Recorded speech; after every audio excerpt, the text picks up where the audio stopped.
In my practice, I welcome everybody and I enjoy speaking with patients. And one specific population of patients that I want to discuss today is patients who have high BMI.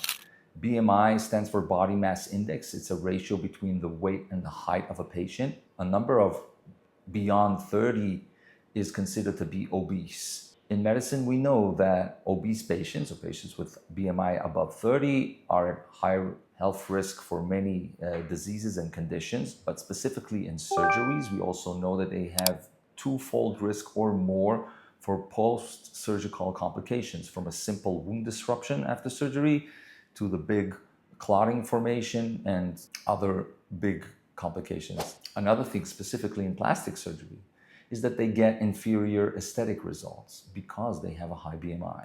Every patient with high BMI that comes to my office, during the consultations, we review the risks and let them understand the inferiority of the results. A lot of people misunderstand plastic surgery and they think it's a weight loss procedure, which is not. It's a contouring procedure, it's an aesthetic procedure.